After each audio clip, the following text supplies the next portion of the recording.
Service commissions కానీ 80% కన్నా marks ఎవరికి ఇవ్వరు సార్. అట్లాంటివి ఈ పర్టికులర్ కమ్యూనిటీకి అయితే యావరేజ్ మార్క్స్ 80% కన్నా ఎక్కువ ఉంది. Other than that community OCs లో 64 marks, that is the average. For ఎస్సీస్ it is 60, for STs it is 53, for BCs it is 60. ఒక కమ్యూనిటీకి ఎక్కువ ఉంది సార్. ఇంకొకటి ఏంటంటే out of 554, 136 candidates they got over 80 marks, 80% marks. అది ఎట్లా సాధ్యం సార్? యూపీఎస్సీ కానీ వేరే పబ్లిక్ సర్వీస్ కమిషన్ కానీ ఇవ్వరంతగాను. There is something what there something fish. అక్కడ మీకు అనుమానం వస్తుంది. Yes sir. శ్రీనారాయణ గారు ఇంకొకటి సార్, ఒక పాయింట్ సార్. ముత్యాల రాజు రేవు అని ఉన్నారు కదా సార్, 2006 ఐఏఎస్ టాపర్. ఆయన ఒక బుక్ రాశారు, how to crack civil services examination అని. అందులో ఆయన క్లియర్ గా స్పెసిఫై చేశారు సార్, యూపీఎస్సీలో the interview marks ranges 50 to 240, that is less than 80%. ఆయన ఆ టాపర్ గారికి 195 వచ్చింది సార్. ఆ ఇయర్ లో అందరికన్నా హైయెస్ట్ వచ్చి 231 marks sir. Even that is less than 80. అసలు ఒక్క క్యాండిడేట్ కూడా 80% రాలేదు. అట్లాంటివి ఒక కమ్యూనిటీకి యావరేజ్ లో 80% మార్క్స్ వచ్చినాయి. ఇంకొకటి సార్, 40 మార్క్స్ కన్నా తక్కువ వచ్చిన వాళ్ళు 24 ఉన్నారు క్యాండిడేట్స్. అందులో 14 మంది బీసీ సార్. లోయెస్ట్ వచ్చి 2 ఎస్సీస్కి వచ్చింది సార్, 13 and 13.5 మార్క్స్. వాళ్ళిద్దరికి 600 పైన వచ్చిన మార్కులు. శ్రీనారాయణ గారు, దీన్ని బట్టి ఇందులో వివక్ష చాలా ఉంది అని మనం ఒక తీర్మానానికి రావచ్చా? రావడానికి వీల్లేదండి. ఎందుకంటే అందులో డిఫరెంట్ కమ్యూనిటీకి చెందిన వాళ్ళు ఉంటారు. తర్వాత చైర్మన్ గారు అప్లికేషన్ ఉంటుంది. అప్లికేషన్ మనకు ఇస్తాడు, అడిగితే అప్లికేషన్ మనం చూడొచ్చు. అప్లికేషన్ అన్ని అతని దగ్గర ఉంటాయి. ఆ రోజు బోర్డు జరిగిన 15 or 20 ఉంటాయి. అప్లికేషన్ చైర్మన్ ఇస్తాడు, ఎవరు అడిగితే వాళ్ళకి ఇస్తాడు అప్లికేషన్. అందులో మనం వెరిఫై చేయొచ్చు. అంటే అదేం ప్రాబ్లం లేదు. బట్ లిస్టులో మాత్రం అందరికీ ప్రతి మనిషి ఒక లిస్ట్ ఇస్తారు. ఆ లిస్టులో క్యాస్ట్ మాత్రం రాయడానికి వీల్లేదు. మరి అది రాశారని అంటున్నారు. తర్వాత అదొకటి. రెండు బోర్డులు ఉన్నప్పుడు ఒక క్యాస్ట్ వివక్షని ఒక సగం మంది 50% ఇక్కడ 50% ఎక్కడ కదా ఇది. తర్వాత ఈ 1200 మందిలోనూ ఒక 8 ఉదాహరణలు ఇచ్చారే తప్పించి ఈ 8 తప్పు జరిగిన మాట వాస్తవం. అంటే అనుకున్నాం. అంటే వీళ్ళు రిటర్న్ మార్కులో 75% వచ్చిన వాళ్ళకి 19% వచ్చింది. 69% రిటర్న్ లో వచ్చిన వాళ్ళకి 11% ఇంటర్వ్యూలో వచ్చింది. ఇది క్లియర్ గా కనిపిస్తుంది. మరి అది బోర్డులో చేసింది. ఒక చైర్మన్ గానీ ఇంకొకరు కానీ అనడానికి వీల్లేదు. భద్రయ్య గారు, ఇక్కడ 2 బోర్డులు ఉన్నప్పుడు 2వ బోర్డు మీద ఎప్పుడూ అలిగేషన్స్ రాలేదండి, కంప్లైంట్స్ కానీ రాలేదు. ఇవన్నీ ఒక బోర్డులో నుంచి వచ్చినటువంటి ఫలితాలు అంటారా?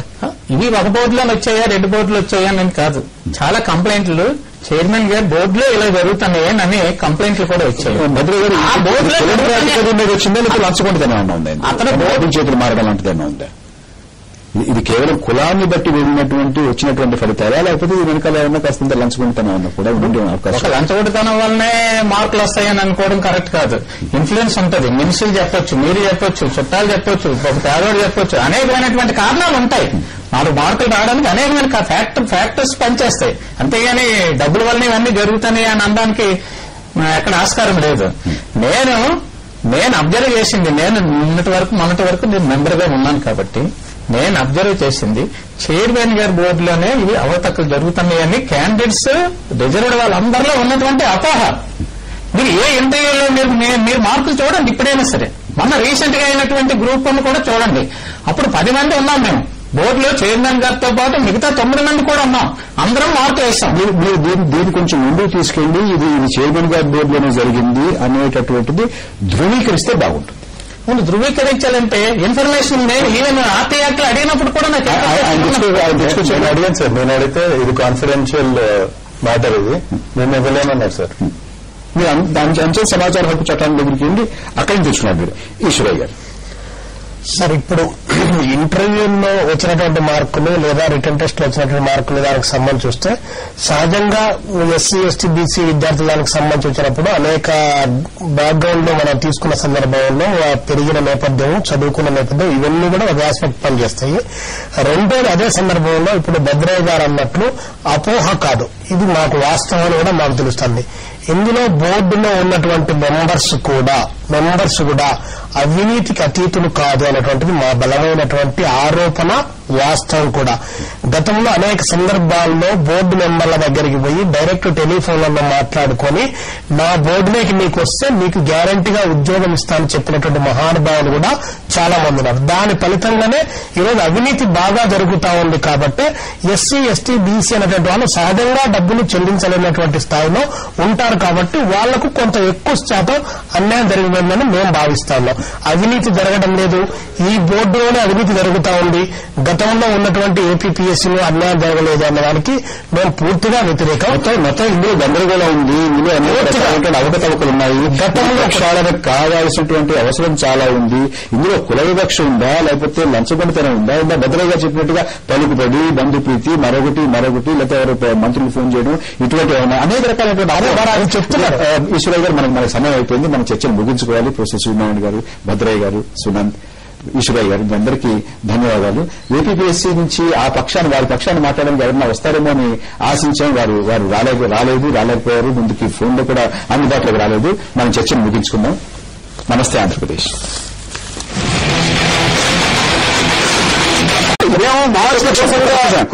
వెంటనే వచ్చే ప్రశ్న ఏంటంటే, ఎక్కడైనా రైలు తగలబెట్టేసినా, ఎవరైనా కాల్చి చంపేసినా, ఏదైనా ఇటువంటివి జరిగినా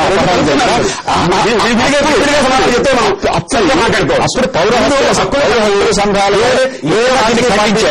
కాదు, అది హక్కుల సంఘం పనిచేసేవి. మన రాజ్యాంగంలో ఉన్న విలువలు, ప్రజాస్వామిక విలువలు కేంద్రంగా పనిచేసే సంస్థగా ఈ రకంగా చట్టబద్దంగా పాలన చేయాలని రాసుకున్న మన దేశంలో చట్టబద్ద పాలన అనేది పౌరులందరికీ పాటించాల్సింది, పోలీసులు కూడా పాటించాల్సిందే. ఇదే హత్య ఎవరైనా చేస్తే ఏ రకంగా అయితే చట్టం ప్రవర్తిస్తుందో, చట్ట ప్రకారంగా చర్యలు తీసుకుంటారో పోలీసుల విషయాలు కూడా చేసుకోవాలని ఎవరిని చంపినా పోలీసులు మేము మాట్లాడతాం. అది మావోయిస్టులు కూడా కావచ్చు. అది మొదటి సమాధానం. మొదటి పిరాల గారు ఒక సమాధానం రాలేదని అనుకుంటున్నారు. దాన్ని చెప్పే ప్రయత్నం చేస్తాం. మీరు ఇంకొక ఉప ప్రశ్న. ఎప్పుడైనా మావోయిస్టులు ఏదైనా తగలబెట్టినా, ఎవరైనా చంపేసినా, ఎవరైనా తలను నరికినా, ఎక్కడైనా విస్ఫోటనాలు చేసినా, మరొకటి చేసినా మీరు ఎప్పుడైనా ఖండించారా? పౌరకుల సంఘంగా ఒక విషయం చెప్పదలుచుకోండి. సమాజంలో ఖండించారా లేదా? పౌరకుల సంఘం అయితే ఖండించే విషయంలో మాకు ఖండించారా లేదా? మేము ఖండించారు. అనేక మంది పిల్లలు చనిపోయారు, అనేక మంది వృద్ధులు చనిపోయారు, అనేక మంది చనిపోయారు. మీరు అంత మొత్తంగా వారు అయిపోయినప్పుడు ఇది తప్పు స్పెసిఫిక్ గా అడిగితే ఖండించిన సంగతి ఇటువంటివి జరిగినప్పుడు దీనికి బాధ్యులు మేము అని చెప్పి పీడబ్ల్యూజీఓ మావోయిస్టులు అన్నప్పుడు ఇది తప్పు అని మీరు ఇప్పుడు మేము ఆ పార్టీ స్వేచ్ఛలో ఇప్పుడు ఆ పార్టీ దృష్టికి తీసుకెళ్లాము. ఈ రకమైన సంఘటనలు పునరావృతం మీరు ప్రకటన ఇప్పుడు చేయలేదు. మేము ప్రకటన చేయడం విషయంలో అది హక్కుల సంఘాల్లో చాలా చర్చనీయాంశం. అయితే మీరు మిత్రులు మళ్ళీ సమాజం అయిపోతాం. అంటే మీరు ప్రశ్న సమాధానం చెప్పండి.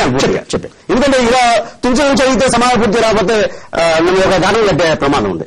మేము ఎందుకు చేయడం లేదు అంటే, మీరు నక్సలైట్ చేసే హింస గురించే మాట్లాడుతున్నారు.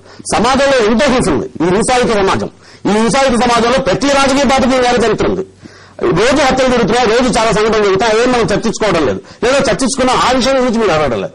కేవలం నక్సలైట్ విషయంలో ఎందుకు అడుగుతున్నారంటే, నక్సలైట్ విషయంలో మేము ఈ ఎన్కౌంటర్ హత్యలో లేకపోతే వేరే రకమైన నిర్బంధం గురించి ప్రశ్నిస్తున్నాం కాబట్టి ఈ ప్రశ్నలు అంటే ఒక ప్రశ్నలో నిరోధిస్తున్నాం కాబట్టి ఇంకో ప్రశ్నలు వేయడం అనేది కాదు. అంటే ఒక సంఘంగా మాకు పరిమితి ఉంది. మేము చట్టబద్ద పాలన కోరుకుంటున్న వాళ్ళంగా ఆ చట్టబద్ద పాలనను అందరూ పాటించాలి. పౌరులకి పోలీసులు వేరు వేరు చట్టాలు లేవు అని చెప్పడం కోసంగా పోలీసులు చేసే హత్యలు మేము ఖండిస్తున్నాం. మీరు చెప్పినట్టుగానే పౌర జీవితాన్ని భంగం చేసే అధికారం ఎవరికీ లేదు, ఎట్టి పరిస్థితుల్లో లేదు. నక్సలైట్లు కూడా అన్యాయంగా, అక్రమంగా కాదు, పాశవికంగా మనుషుల ప్రాణాలతో చెలగాటమాడినటువంటి సందర్భాలు చాలా ఉన్నాయి. కాబట్టి ఖండించాల్సిందే, వేరే మాటని ఖండించాల్సిందే. వాళ్ళు కూడా పునరాలోచన చేసి ఈ మెయిన్ స్ట్రీమ్ లో చేరి ఈ చట్టబద్దమైన పరిపాలనలో భాగస్వాములుగా ఉండి సంస్కరించడానికి ప్రయత్నం చేయాల్సిందే. అందరూ పోరాడి త్యాగాలు చేయాల్సిందే. నాకు అభ్యంతరం కనీసం ఇవాళ ఇప్పుడు మనం జరిగిన దాని గురించి ఇటువంటి సంఘటనలు మళ్లీ పునరావృతం కాకుండా మనం ఒకసారి అదే ఈ ప్రభుత్వం ఏం చేస్తుంది, నక్సలైట్ల సిద్ధాంతాన్ని సాక్షాత్తు రుజువు చేస్తున్నది. ఏమని హింస చేశారు కాబట్టి, రాజ్యాంగబద్ధంగా వ్యతిరేకం చేశారు కాబట్టి, ఇష్టోత్సవం చేశారు కాబట్టి మిమ్మల్ని కూడా మేము చంపడానికి అధికారం ఉంది. మనకు సమయం అయిపోతుంది. వరవరరావు గారు మీరు ఒక 4 వాక్యాలు, పిరాట్ల గారు మీరు ఒక 4 వాక్యాలు. ముందు పిరాట్ల గారు, వరవరరావు గారితో మనం కంక్లూడ్ చేద్దాం. పిరాట్ల గారు. మీరు మొదటి దేశం మొత్తంలో ఇప్పుడు మనం వరవరావు గారు మీరు ఒక్క నిమిషం ఆగండి. మీరు చివరి మాట చెప్తున్నాను. పిరాట్ల గారు చెప్పండి.